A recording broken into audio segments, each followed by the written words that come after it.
Salut tout le monde, c'est Alex et aujourd'hui je vais vous parler des différents genres de manga.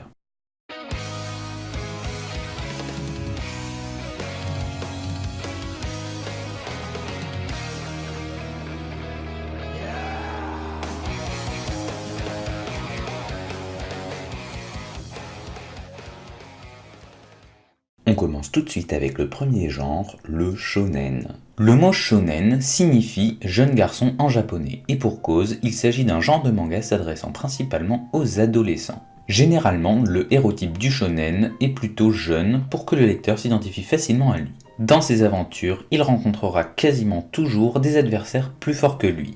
Les auteurs de ce genre de manga essaieront souvent par l'intermédiaire du personnage principal d'enseigner des valeurs positives à leurs lecteurs, telles que l'amitié, le courage ou encore la persévérance. Comme exemple de shonen, je peux vous citer Dragon Ball, One Piece, Naruto, ou encore Seven Deadly Sins, Assassination Classroom ou Fire Force. On passe tout de suite au genre suivant, le shoujo. Le shoujo est en quelque sorte le shonen féminin, car, tout comme ce dernier, il s'adresse à un public adolescent. De plus, le terme shoujo signifie jeune fille en japonais, tout comme shonen signifie jeune garçon. Les personnages principaux sont souvent des jeunes filles et sont quasiment toujours lycéennes. Les shoujo abordent différents thèmes, tels que l'école, la mode ou encore le harcèlement scolaire. Mais ils gardent presque toujours une histoire d'amour en toile de fond. Il est à noter que ce type de manga est souvent écrit par des auteurs féminins. Comme shoujo, je peux vous citer Life, Vitamine ou encore Sailor Moon. Maintenant, on va parler des seinen. Seinen signifie jeune homme en japonais. Ce genre de manga a pour cible les hommes ayant entre 18 et 30 ans. Il s'agit d'un type de manga beaucoup plus adulte que le shonen, que ce soit au niveau du dessin ou de l'histoire. Effectivement, dans les seinen, le dessin peut varier de l'ultra-réalisme à l'outrance. Quant aux histoires, même si elles reprennent souvent les bases de celles des shonen, elles sont beaucoup plus approfondies, subtiles et complexes. Comme seinen, je peux vous citer Fire Punch, Dernière Heure, Terraform Mars ou encore Icar, Berserk ou Dédale. On passe tout de suite au genre suivant, le Young Seinen.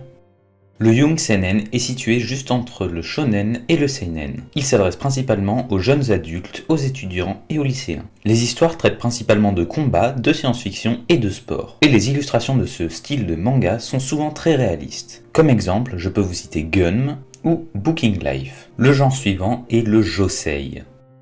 Ce mot signifie jeune femme en japonais. Et ce genre de manga est l'équivalent du seinen pour les jeunes femmes, tout comme le shoujo pour le shonen. Les histoires des josei sont principalement centrées autour des relations amoureuses, de la séduction ou des relations sexuelles. Les intrigues traitées se rapprochent souvent de celles apparaissant dans les shoujo, mais en plus complexe. Comme exemple de josei, je peux vous citer Kamakura Diary ou Usagi Drop. On passe tout de suite au genre suivant, le kodomo.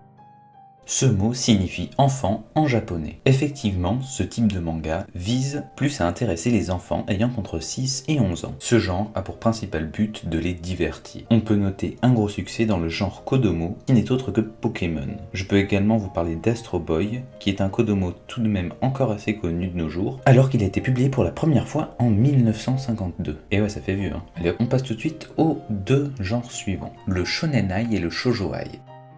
Alors, je les ai regroupés tout simplement parce que c'est à peu près la même chose. Alors, on va commencer avec le Shonen Ai, qui est un manga mettant en scène une histoire d'amour entre deux personnages masculins. Et donc, le Shoujo Ai est son équivalent féminin. Ce qui veut dire qu'en fait, l'histoire est sur la même base, mais cette fois avec deux personnages féminins à la place des masculins. Le Shonen Ai est un type de manga dérivé du Yaoi et le Shoujo Ai du Yuri. On va tout de suite passer aux deux genres suivants, le Yaoi et le Yuri.